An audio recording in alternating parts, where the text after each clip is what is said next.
Gosh, I was late. Again, racing through San Francisco International Airport, my heels clicking furiously against the polished floor, I silently cursed myself for hitting that snooze button one too many times. The medical conference in Los Angeles wasn't going to wait for me, and neither was my flight. As I approached the rideshare pickup area, I spotted a sleek black Tesla pulling up. A tall blonde woman, probably in her mid-50s, gracefully stepped out, her green eyes scanning the crowd. Our gazes locked, and I felt an inexplicable flutter in my chest. "Excuse me," I called out, slightly out of breath. "Are you headed to Lax?" She raised an eyebrow, a hint of amusement dancing in her eyes. "As a matter of fact, I am. Care to join me?" I hesitated for a moment, weighing the oddity of sharing a 3-hour ride with a complete stranger against the certainty of missing my flight. The woman's warm smile tipped the scales. "I am Claire," I said, extending my hand. "Dr. Claire Green." "Penelope Allen," she replied, her grip firm and confident. "Pleasure to meet you, doctor." As we settled into the back seat, I couldn't help but notice the subtle scent of her perfume. Something floral with a hint of spice. It was oddly comforting. "So, what brings a doctor to LA on such short notice?" Penelope asked, breaking the silence as we merged onto the highway. I laughed, running a hand through my brunette locks. "A gynecology conference. Thrilling stuff, I am sure you can imagine." "Oh, I don't know," she teased, her green eyes twinkling. "I find the human body quite fascinating." There was something in the way she said it that made me blush. I quickly changed the subject, asking about her own journey. As the miles flew by, our conversation flowed effortlessly. Penelope, I learned, was a retired corporate executive who now spent her time consulting for nonprofits. She had a quick wit and a laugh that sent shivers down my spine. We shared stories of our lives in San Francisco, discovering we both lived in the Marina District. As she spoke about her favorite hidden gems in the city, I found myself hanging on her every word, captivated by the passion in her voice. The coastal highway stretched before us, a ribbon of asphalt hugging the curves of the Pacific. Sunlight danced on the waves, and for a moment, I forgot about the conference entirely, lost in the easy rhythm of our chat. "You know," Penelope mused, gazing out at the ocean, "I've always believed that the best adventures start with a leap of faith." I turned to look at her, struck by the depth of emotion in her eyes. "Is that what this is? An adventure?" She smiled enigmatically. "That depends on you, Dr. Green." As we neared Lax, I felt a pang of regret that our journey was coming to an end. There was something about Penelope that intrigued me, a magnetic pull I couldn't quite explain. "Listen," I said, fumbling in my purse for a business card, "if you are ever in need of a gynecologist." I trailed off, realizing how ridiculous that sounded. Penelope laughed, a rich, melodious sound that made my heart skip a beat. "I'll keep that in mind," she said, taking the card. She then pulled out her own, pressing it into my palm. "And if you ever need a drinking buddy, or a tour guide to those hidden gems I mentioned, give me a call." Our fingers brushed as we exchanged cards, and I felt a jolt of electricity that had nothing to do with static. As we said our goodbyes at the airport, I found myself hoping that this wouldn't be the last time our paths crossed. Little did I know, fate had much bigger plans for us. As I watched Penelope disappear into the crowd, her blonde hair catching the sunlight, I couldn't shake the feeling that my life was about to change in ways I never expected. The adventure, it seemed, was just beginning. Weeks after my chance encounter with Penelope, I found myself in a very different setting. The Lavender Room, a dimly lit lesbian bar in the Castro, was a far cry from the sterile halls of the hospital where I spent most of my days.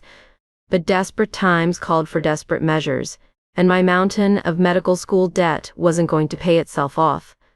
It was a quiet Thursday night, and I was wiping down the bar for what felt like the 100th time when the door chimed. I looked up, hoping for a customer to break the monotony, but instead, my heart nearly stopped. There, silhouetted in the doorway, was Penelope Allen. She spotted me immediately, her green eyes widening in surprise. Dr. Green, she said, a smile playing on her lips. I didn't expect to find you here. I felt my cheeks flush. I am just moonlighting, she finished for me, sliding onto a bar stool. Don't worry, your secret's safe with me. She winked and I felt that same flutter in my chest I'd experienced during our ride to LA. As I mixed her requested gin and tonic, we fell into easy conversation. Penelope had a way of making me feel completely at ease, despite the unexpectedness of our reunion. She told me about her latest consulting project, and I found myself sharing stories about my patients, keeping things confidential, of course. Time seemed to fly by, and before I knew it, last call was approaching. The bar had filled up a bit with a handful of regulars nursing their drinks in the corners. Penelope was in the middle of telling me about her travels in Europe when a commotion at the door caught my attention. A man burst in, his face obscured by a ski mask. My blood ran cold as I saw the glint of metal in his hand. Everyone on the ground, this is a robbery. Panic erupted. Glasses shattered as patrons dove for cover. I froze, my mind blank with fear. But Penelope, gosh, Penelope was a force of nature. In one fluid motion she stood and turned to face the robber. You really don't want to do this, she said, her voice calm but steely. The man faltered, clearly not expecting resistance. I said, on the ground. Penelope took a step forward. Think about what you are doing. Is this really worth ruining your life over? I wanted to scream at her to get down, to stop putting herself in danger, but I was paralyzed, watching the scene unfold like a terrifying movie. The robber's hand shook. I need the money. There are other ways, Penelope said softly, taking another step. Ways that don't involve hurting anyone.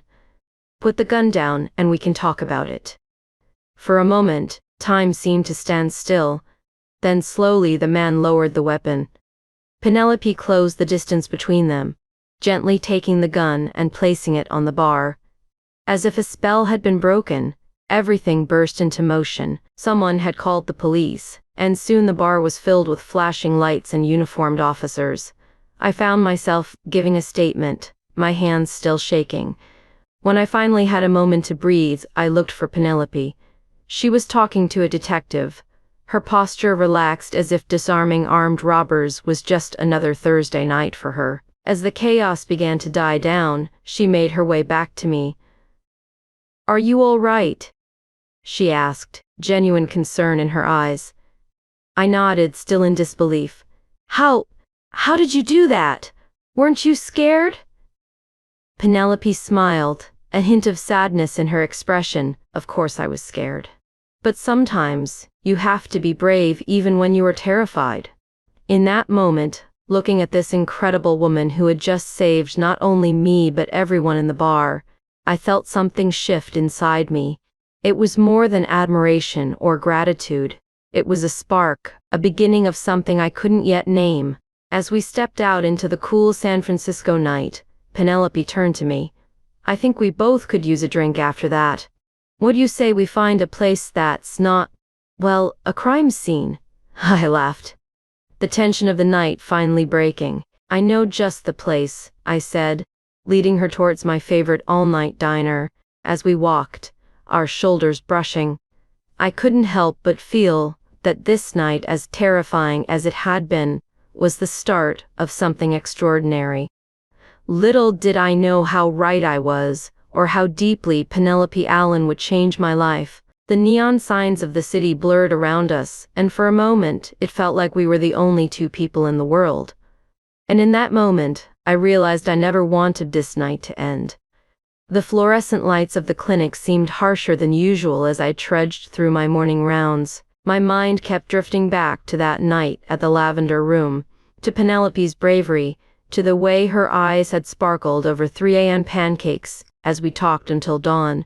We'd exchanged numbers again, but I hadn't worked up the courage to call her yet. What would I even say?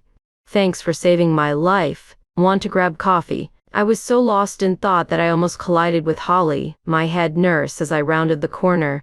Whoa there, Dr. Green. She laughed, steadying me. You looked a million miles away. Hot date on your mind. I felt my cheeks flush. What? No, I just didn't sleep well. Holly raised an eyebrow but mercifully let it drop. Well, wake up, sunshine. You got a new patient in exam room 3. Routine checkup. I nodded, grateful for the distraction, and made my way to the exam room. I knocked briefly before entering, my eyes on the chart in my hands. Good morning. I am Dr. Green, and I'll be... The words died in my throat as I looked up and saw Penelope Allen perched on the exam table, a mischievous glint in her green eyes. Hello, doctor, she said smoothly. Fancy meeting you here. I stood there frozen, my mind racing. This was my patient.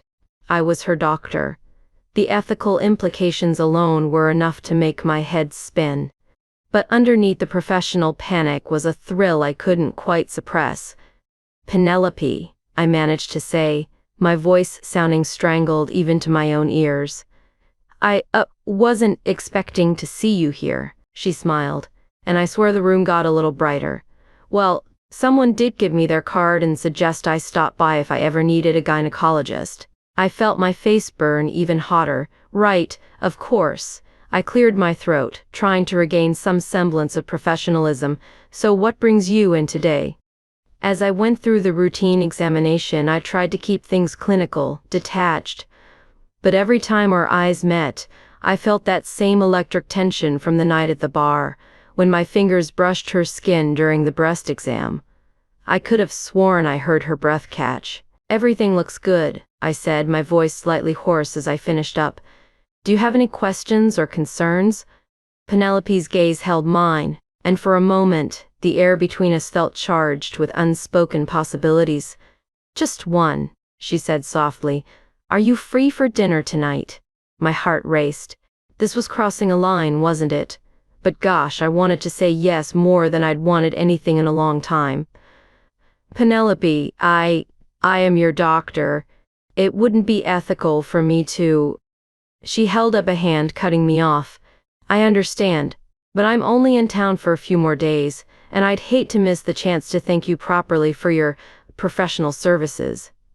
The way she said, professional services, made it clear she was talking about more than just today's exam. I found myself nodding before I could overthink it. Okay, dinner, but just as friends, right? Penelope's smile was enigmatic as she slid off the exam table. Of course, Dr. Green, just friends. As she left, I collapsed into my chair, my head spinning. What was I getting myself into? The rest of the day passed in a blur. I went through the motions, seeing patients and filling out charts, but my mind was elsewhere. By the time I locked up my office, I was a bundle of nerves. As I gathered my things, I noticed a folded piece of paper that had been slipped under my door. My heart raced as I unfolded it, recognizing Penelope's elegant handwriting. Claire, meet me at Green's restaurant at 8 p.m. Wear something nice. I stared at the note, a mix of excitement and trepidation swirling in my stomach. This was more than just a thank you dinner between friends, wasn't it? And despite every logical part of my brain screaming that this was a bad idea, I couldn't wait. As I left the clinic, the San Francisco fog was rolling in, shrouding the city in mystery. It felt fitting somehow. I was stepping into uncharted territory, letting myself be drawn into Penelope's orbit, and as terrifying as it was, I'd never felt more alive. I hurried home to change my mind, already racing with possibilities. What would tonight bring? And more importantly, was I ready for whatever it was? As I slipped into my favorite black dress, I caught my reflection in the mirror. My blue eyes were bright with anticipation, my cheeks flushed. I hardly recognized myself. For the first time in years, I looked excited, alive. Whatever happened tonight, I realized there was no going back. Penelope Allen had waltzed into my life and turned everything upside down. And as I stepped out into the foggy San Francisco night, I found that I didn't mind one bit. The Greens restaurant was buzzing with energy as I stepped inside, my heart pounding in my chest. I spotted Penelope immediately, her blonde hair catching the soft candlelight. She stood to greet me, and I felt my breath catch. She was stunning in a tailored suit that accentuated her curves in all the right places. Claire, she said warmly, pulling me into a brief hug. You look beautiful. I felt myself blush as we sat down. You clean up pretty well yourself, I managed to say, trying to keep my voice steady. As we settled into our seats, I couldn't help but notice the curious glances from nearby diners. I wondered what they saw. Two friends having dinner or something more. The waiter arrived with menus, and Penelope ordered a bottle of wine with the confidence of someone used to fine dining. As he poured, she raised her glass in a toast. To new beginnings, she said, her green eyes twinkling. I clinked my glass against hers, trying to ignore the flutter in my stomach. To new beginnings, I echoed. As we ate, our conversation flowed easily, just as it had that night in the bar. Penelope told me about her travels, her eyes lighting up as she described the streets of Paris and the beaches of Bali. I found myself hanging on her every word, imagining what it would be like to see those places with her. What about you, Claire? She asked, leaning in. What dreams are you chasing? I hesitated, swirling the wine in my glass. Honestly, I am not sure anymore. I've been so focused on my career, on paying off my student loans. I haven't really thought about what I want beyond that. Penelope reached across the table, her hand covering mine. The touch sent sparks through my body. It's never too late to start dreaming, she said softly. As we finished our meal, I found myself acutely aware of the age difference between us. Penelope exuded a confidence and worldliness that both intimidated and attracted me. I wondered what she could possibly see in me, a workaholic doctor still figuring out her place in the world.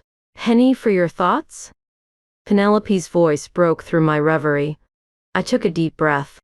I was just thinking about us, about what people might say if they knew. Penelope's expression softened. Claire, I've spent too much of my life worrying about what other people think.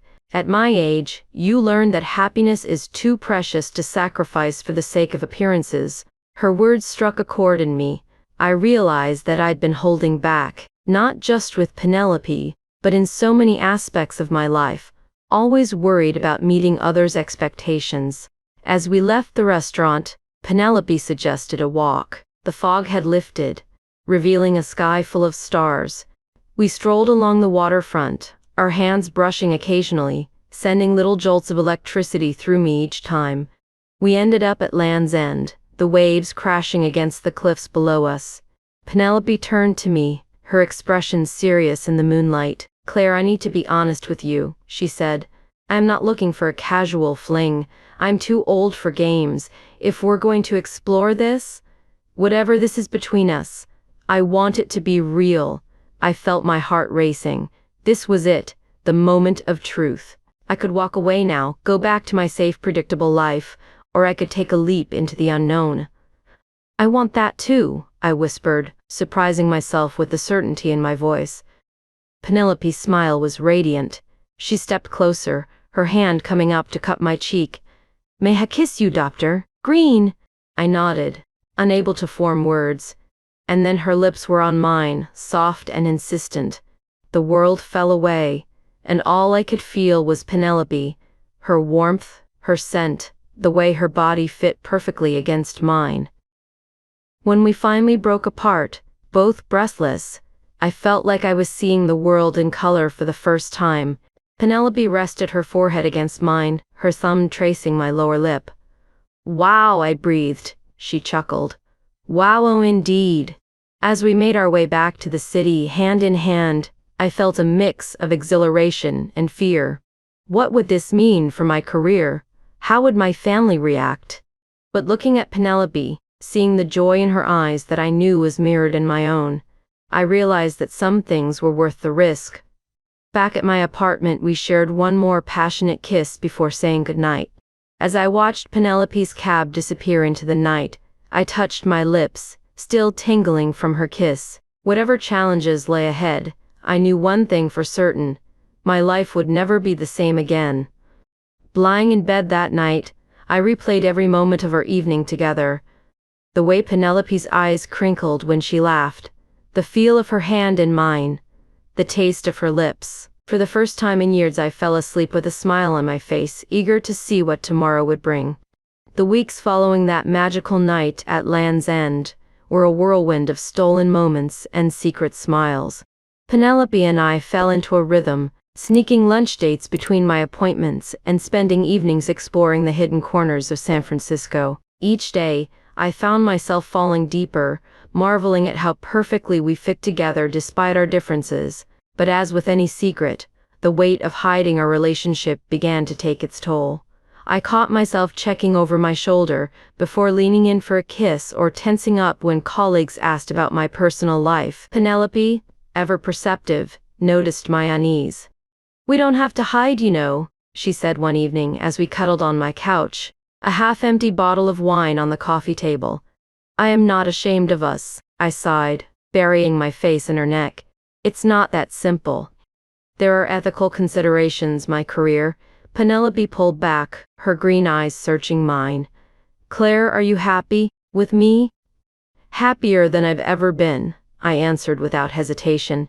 She smiled, brushing a strand of hair from my face. "Then that's all that matters. The rest, we'll figure it out together." Her confidence was infectious, and I found myself believing her. Maybe it really could be that simple. But life, as it often does, had other plans.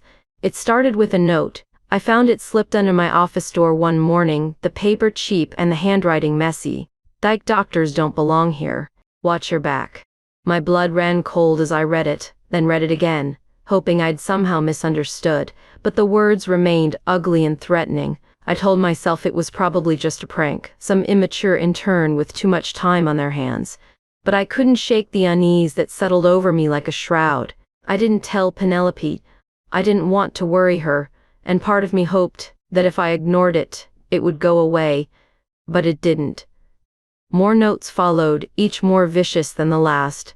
They appeared in my locker, under my windshield wiper, even slipped into the pocket of my lab coat when I wasn't looking. "Disgusting lesies like you make me sick. Go back to the bar where you belong. Your patients deserve better than a pervert, doctor." Each one felt like a physical blow chipping away at the confidence and happiness I'd built with Penelope. I started jumping at shadows, second-guessing every interaction with my colleagues and patients. It all came to a head one rainy afternoon. I was leaving the clinic, my mind so preoccupied with the latest threatening note that I didn't notice the figure lurking in the shadows of the parking garage. "Dr. Green." I whirled around, my heart pounding. A man stepped into the dim light, his face twisted with disgust. I recognized him immediately. Marcus Allen, Penelope's ex-husband. "Mr. Allen," I said, trying to keep my voice steady. "Can I help you with something?" He sneered, taking a step closer. "You can stay the hell away from my wife." "Ex-wife," I corrected before I could stop myself. "And Penelope is free to make her own choices." His face contorted with rage. "You think you are so clever, don't you? Seducing a vulnerable woman, turning her against her family, her faith." I backed away, fumbling for my phone. "Mr. Allen, I think you should leave." He lunged forward, grabbing my wrist. "Not until you understand. Penelope belongs with me, with a man. What you are doing, it's unnatural, sick." Fear and anger battled within me. I wrenched my arm free, my voice shaking. "What's sick is harassing and threatening someone because you can't accept that your ex-wife has moved on. Now leave before I call security." For a moment, I thought he might hit me, but then he stepped back, his eyes cold. "This isn't over, Dr. Green. I won't let you ruin Penelope's life." As he stalked away, I sagged against my car, my legs trembling. The pieces fell into place, the notes, the threats. It had been Marcus all along. I drove to Penelope's apartment in a daze, my mind racing. How could I tell her? Would she believe me? What if this drove her away? But when she opened the door, took one look at my face, and pulled me into her arms, I knew I had to trust in us, in what we'd built together. Through tears, I told her everything, the notes, the confrontation with Marcus, my fears. Penelope listened, her face a mix of anger and concern. When I finished, she cupped my face in her hands, her touch achingly gentle. "Claire, I am so sorry you've been dealing with this alone. But listen to me, Marcus, the threats, none of it matters. What matters is us. I love you and I am not going anywhere." The words hung in the air between us, heady with promise. It was the first time either of us had said, "I love you," and despite everything my heart soared. "I love you too," I whispered, and then her lips were on mine, fierce and protective, as the rain pattered against the windows. We held each other close, both of us understanding that this was just the beginning of our fight. But in that moment, wrapped in Penelope's arms, I knew that whatever came next, we'd face it together. And that was enough. The morning after my confrontation with Marcus, I woke to find Penelope already dressed, pacing the bedroom with her phone pressed to her ear. Her voice was low and intense, and I caught snatches of legal jargon that made my head spin. "Everything okay?" I asked as she hung up, rubbing the sleep from my eyes. Penelope sat on the edge of the bed, taking my hand in hers. That was my lawyer, refiling for a restraining order against Marcus. Relief washed over me, followed quickly by a wave of guilt. "Pen, I am so sorry. I never meant to come between you and your ex-husband." She silenced me with a kiss. "You have nothing to apologize for. Marcus made his choices. Now, we make ours." As I got ready for work, I couldn't shake the feeling that this was just the beginning of our troubles. I was right. The next few weeks were a whirlwind of legal meetings and hushed conversations with the hospital administration. Word of Marcus's harassment had spread, and suddenly my personal life was the hottest topic of hospital gossip. I tried to keep my head down to focus on my patients, but I could feel the weight of judgment everywhere I turned. Whispers followed me down the hallways, and more than once I walked into a room to find conversations abruptly halted. It all came to a head during a meeting with the hospital's ethics board. I sat across from a panel of stern-faced doctors, their disapproving gazes making me feel like I was on trial. "Dr. Green," the chief of staff began, his voice dripping with forced politeness. "We called you here to discuss some concerns that have been raised about your recent behavior." I straightened my spine, channeling Penelope's unwavering confidence. "With all due respect, sir, my personal life has no bearing on my abilities as a doctor." A woman to his left, Dr. Simmons, leaned forward. "But when your personal choices affect the reputation of this hospital—" "My personal choices," I interrupted, anger flaring in my chest. "You mean my relationship with a woman? Because I can assure you, my sexual orientation has no impact on my medical skills or my dedication to my patients." The room fell silent, tension thick in the air. I held my breath, waiting for the axe to fall. To my surprise, it was Holly, my head nurse, who spoke up from the back of the room. "If I may, I've worked with Dr. Green for years. She's one of the most compassionate and skilled physicians I've ever known. Her patients adore her. Are we really going to let outdated prejudices override that?" A murmur of agreement rippled through the room, and I felt a surge of gratitude for Holly's support. The chief of staff cleared his throat, looking uncomfortable. "Well, perhaps we've been hasty in our judgment, Dr. Green. You are dismissed for now. We'll continue to monitor the situation." I left the meeting, feeling shaken but determined. I wouldn't let them push me out or force me back into the closet. That evening, Penelope and I attended a charity gala for the hospital. I'd been dreading it, knowing the rumors and stares we'd face, but Penelope insisted we go heads held high. "We have nothing to be ashamed of," she said as we stepped out of the car, resplendent in a shimmering gold gown. "Let them talk." As we entered the ballroom, a hush fell over the crowd. I could feel all eyes on us, judging, speculating. But then Penelope took my hand, squeezing it gently, and suddenly none of it mattered. We made our way through the sea of tuxedos and evening gowns, stopping to chat with colleagues and benefactors alike. To my surprise, many were warm and supportive, congratulating us on our relationship. As the night wore on, I began to relax, buoyed by Penelope's unwavering presence at my side. We were swaying gently to the music when I spotted Marcus across the room, his face twisted with disgust. Before I could react, Penelope was moving, pulling me towards the stage where the band was playing. She whispered something to the lead singer, who nodded with a smile. May I have everyone's attention, please? Penelope's voice rang out over the microphone, silencing the room. I have something I'd like to say. My heart raced as she turned to face me, her green eyes shining with determination. Dr. Claire Green, she began, her voice full of emotion. You are the most incredible woman I have ever known. Your compassion, your strength, your unwavering dedication to your patients and to those you love. You inspire me every day. Tears pricked at my eyes as she continued, her words washing over me like a balm. I know we face challenges, and I am sure there are more to come. But I want everyone here to know that I love you, Claire, completely and without reservation, and I am proud to stand by your side no matter what anyone thinks.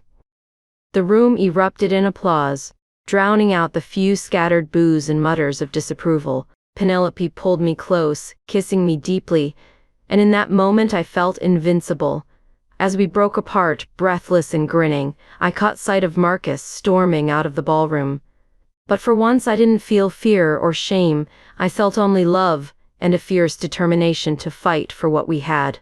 Later that night, as we slow danced in Penelope's candlelit penthouse, I knew that no matter what obstacles we faced, we'd face them together, and that was all that mattered. The weeks following the charity gala were a whirlwind of emotions. Penelope's public declaration of love had sent ripples through both our personal and professional lives. At the hospital, I noticed a shift in the atmosphere. While some colleagues still avoided eye contact, many more offered warm smiles and words of support. It felt like we turned a corner, but I knew better than to let my guard down completely. One crisp Saturday morning, as Penelope and I strolled hand in hand through the farmer's market, my phone buzzed. The caller ID made my heart skip a beat. Mom. I should take this, I said, squeezing Penelope's hand before stepping away. Hi, Mom, I answered, trying to keep my voice steady.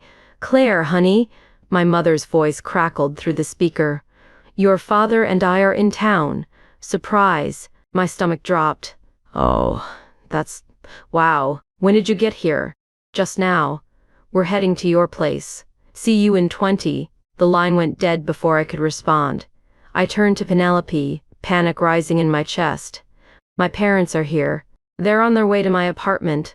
Right now. Penelope's eyes widened, but she quickly composed herself. Okay, deep breaths. We can handle this. The drive back to my place was a blur of anxiety and hasty planning.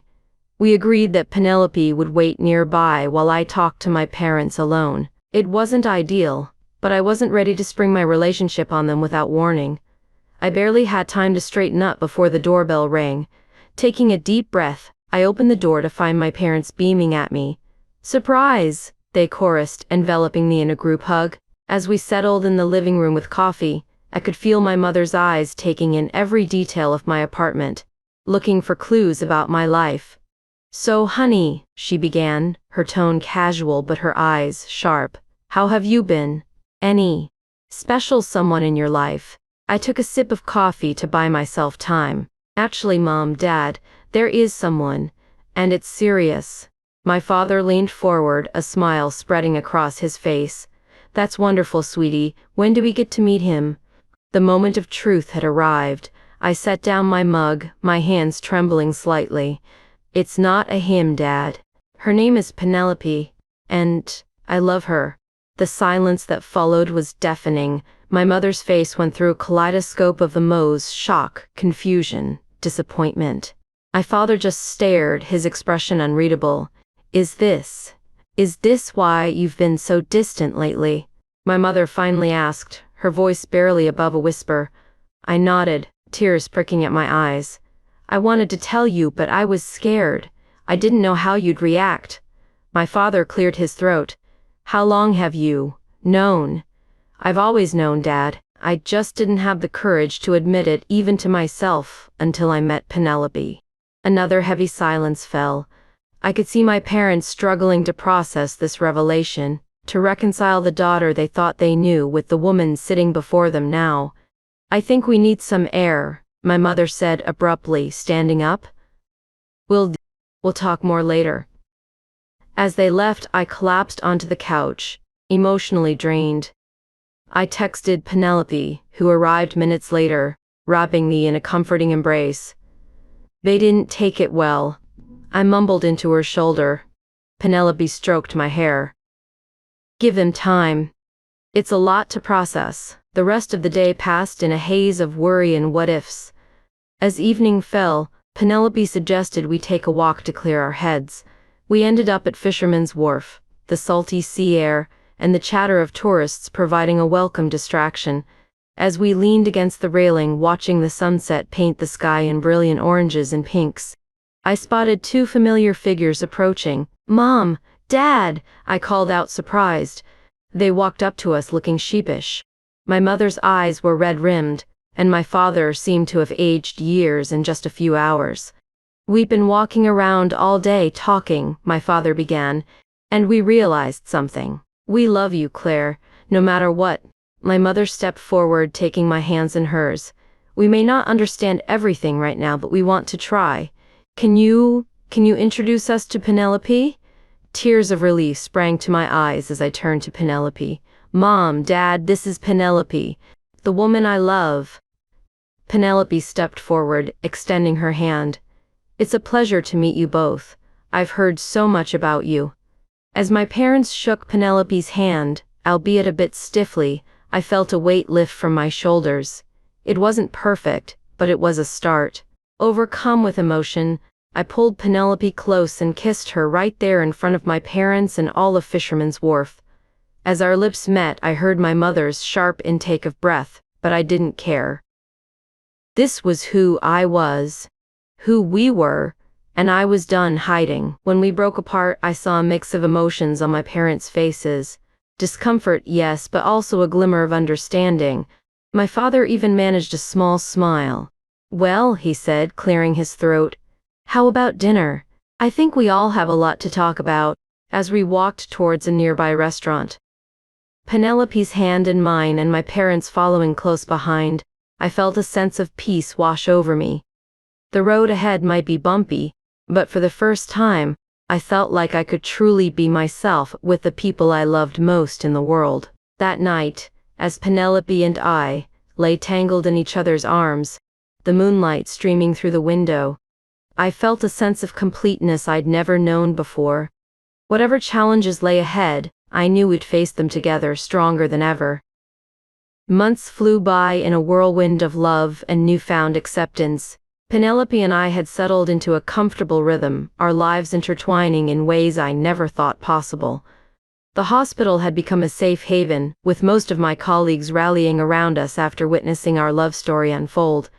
One lazy Sunday morning, as we lounged in bed, Penelope turned to me, with a mischievous glint in her eye. "Let's go out tonight." I raised an eyebrow. "Oh, where to?" She grinned. "The lavender room." My heart skipped a beat. We hadn't been back there since that fateful night of the robbery. "Are you sure?" Penelope nodded, her fingers tracing patterns on my arm. "It's where our story really began. I think it's time we revisited it, don't you?" That evening, we stepped into the lavender room hand in hand. The familiar scent of stale beer and perfume washed over me, bringing back a flood of memories. But this time, instead of fear or uncertainty, I felt only joy and pride. We made our way to the bar, where the barter, a new faith, greeted us with a smile. "What can I get you ladies?" "2 gin and tonics," Penelope ordered, winking at me. As we sipped our drinks, I couldn't help but marvel at how far we'd come. The woman beside me, who had once been a mysterious stranger in a shared ride, was now the center of my world. "Dance with me," Penelope whispered, pulling me towards the small dance floor. As we swayed to the music, bodies pressed close, I felt Penelope's heartbeat quicken. She pulled back slightly, her green eyes searching mine. "Claire," she began, her voice trembling slightly, "these past months have been the happiest of my life. You've shown me what true love really means: acceptance, support, and the courage to be unapologetically ourselves." My breath caught in my throat as Penelope reached into her pocket, pulling out a small velvet box. "I had a whole speech planned," she laughed nervously, "but being here in the place where our journey began, I realized that sometimes the simplest words are the most powerful. She opened the box, revealing a stunning emerald ring. Claire Green, will you marry me? Time seemed to stand still as the world around us faded away. Tears of joy blurred my vision as I nodded emphatically. Yes, I whispered, 1,000 times yes.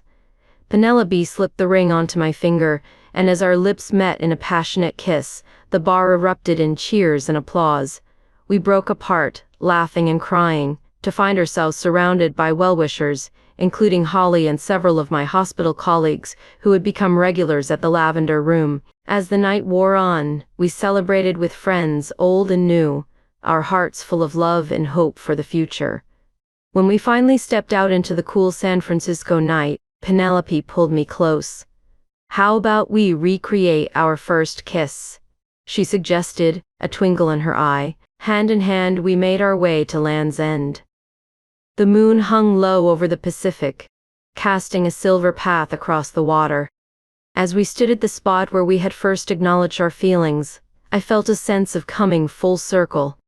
Penelope cupped my face in her hands, her touch as electric as it had been that first night. I love you, Dr. Claire Green, she murmured. And I love you, Penelope Allen, I replied, my heart soaring. Our lips met in a kiss that was both familiar and thrilling, filled with promises of the life we would build together. As we broke apart, breathless and gidding, I couldn't help but laugh. What's so funny? Penelope asked, her arms still wrapped around me. I shook my head, grinning. I was just thinking about how this all started with a shared ride in the gin and tonic. Penelope chuckled. Sometimes the most extraordinary love stories have the most ordinary beginnings. As we made our way back home to our home, I felt a sense of peace and rightness that I'd never known before. The road hadn't been easy, and I knew we'd face more challenges in the future. But with Penelope by my side, I was ready for anything. Epilogue. 1 year later, we stood on a sun-drenched beach, surrounded by our closest friends and family. My parents, who had come so far in their journey of acceptance, beamed with pride as they walked me down the aisle. As we exchanged vows, the sound of the waves a gentle backdrop to our promises, I looked into Penelope's eyes and saw our whole future reflected there, a lifetime of love, laughter, and unwavering support. I now pronounce you wife and wife, the officiant declared. And as we sealed our union with a kiss, I knew that this was just the beginning of our greatest adventure yet. Later, as we danced under the stars, Penelope leaned in close. So, Dr. Green Allen, was it worth it? All the struggles, the fear, the uncertainty. I pulled her closer, my heart full to bursting. Every single moment, I whispered, I'd do it all again in a heartbeat. As the night wore on and our guests celebrated around us, Penelope and I stood at the water's edge, hands intertwined. The moon cast its gentle light over the waves, and I was struck by the beauty of the moment and the beauty of the life we had built together. Ready for our next chapter? Penelope asked, squeezing my hand.